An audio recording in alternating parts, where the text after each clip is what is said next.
د افغانستان اسلامي امارت د پاکستان دفاع وزیر خواجه آصف ګستاخ او نه خبره بللی.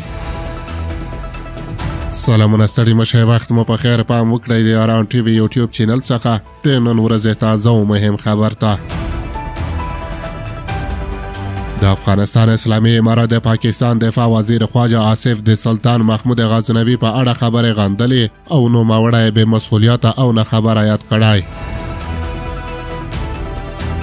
د پاکستان دفاع وزیر د غزنوي سلطنت سلطان محمود غزنوي په یو ټلویزیوني مرکه کې غل او لوټمار بللی و او ویلي و چې غزنوي د غله په څیر په هند چې پاکستان یې هغه وخت برخه و حمله کوله او له شتمنیو سره به بیرته راګرځېده. ये महमूद गजनवी तो है नहीं है, वो तो लूट मार करके वापस चला जाता था, तो ये जो है इनको जो है यहाँ पे फेंटी पड़ी है.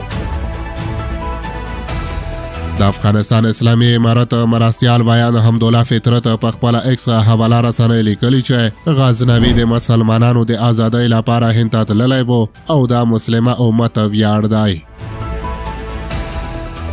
نوموړي په خپله ایکس پاڼه لیکلې دا چې د پاکستان دفاع وزیر په کچه اشخاص دومره له حقایقو څخه نه خبره وي د تاسف ځای دی. یو پاکستانی مسؤل په داسې حال کې د سلطان محمود غزنوي په اړه ګستاخانه څرګندونې کوي چې د همدغه هیواد په دفاعي مزایلو باندې د محمود غزنوي نوم ایښودل شوی دی.